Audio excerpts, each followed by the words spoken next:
அனைவருக்கும் வணக்கம். சற்றுமுன் வெளியான முக்கிய அறிவிப்பின்படி தமிழக பகுதிகளின் மேல் நிலவும் வளிமண்டல கீழடுக்கு சுழற்சி காரணமாக தமிழகத்தில் மீண்டும் பல மாவட்டங்களில் கனமழை பெய்யக்கூடும் என சென்னை வானிலை ஆய்வு மையம் தெரிவித்துள்ளது. இதில் குறிப்பாக எந்தெந்த மாவட்டங்களில் கனமழை பெய்யக்கூடும் என்பதை பற்றி விரிவாக தெரிஞ்சுக்கணும்னா வீடியோவை கடைசி வரைக்கும் ஸ்கிப் பண்ணாம பாருங்க. வீடியோக்குள்ள போறதுக்கு முன்னாடி இந்த வீடியோக்கு ஒரு லைக் பட்டனை பிரஸ் பண்ணிக்கோங்க.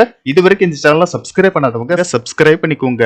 சற்றுமுன் சென்னை வானிலை ஆய்வு மையம் வெளியிட்டுள்ள அறிவிப்பில் உள் தமிழக பகுதிகளின் மேல் நிலவும் வளிமண்டல கீழடுக்கு சுழற்சி காரணமாக தமிழகத்தில் இன்று அடுத்த 3 மணி நேரத்தில் சென்னை, செங்கல்பட்டு, காஞ்சிபுரம், விழுப்புரம், கள்ளக்குறிச்சி, கடலூர், அரியலூர், பெரம்பலூர், திருவண்ணாமலை, ராணிப்பேட்டை, வேலூர், தருமபுரி, கிருஷ்ணகிரி, விருதுநகர், மதுரை, தேனி, திண்டுக்கல், கோயம்புத்தூர், திருப்பூர், நீலகிரி, ஈரோடு, கன்னியாகுமரி, திருநெல்வேலி, தென்காசி, தூத்துக்குடி ஆகிய மாவட்டங்களில் கனமழை பெய்யக்கூடும் என்றும், மேலும் இன்று தமிழகத்தில் ஒரு சில இடங்களிலும் புதுவை மற்றும் காரைக்கால் பகுதிகளிலும் இடி மின்னலுடன் கூடிய லேசானது முதல் மிதமான மழை பெய்யக்கூடும். கோயம்புத்தூர் மாவட்ட மலைப்பகுதிகள், நீலகிரி, திருப்பூர், திண்டுக்கல், தேனி, விருதுநகர், தென்காசி, திருநெல்வேலி, கன்னியாகுமரி, ஈரோடு, தருமபுரி, கிருஷ்ணகிரி, சேலம், நாமக்கல், கரூர், திருச்சி, திருப்பத்தூர் மற்றும் திருவண்ணாமலை மாவட்டங்களில் கனமழை பெய்யக்கூடும்.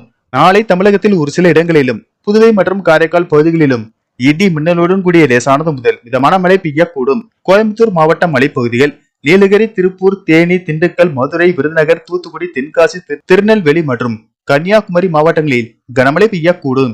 30ஆம் தேதி கோயம்புத்தூர் மாவட்ட மலைப்பகுதிகள், நீலகிரி, திருப்பூர், தேனி, திண்டுக்கல், விருதுநகர், தென்காசி, திருநெல்வேலி மற்றும் கன்னியாகுமரி மாவட்டங்களில் கனமழை பெய்யக்கூடும்.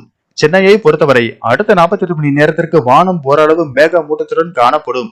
நகரின் ஒரு சில பகுதிகளில் இடி மின்னலுடன் கூடிய லேசானது முதல் மிதமான மழை பெய்யக்கூடும் என்றும்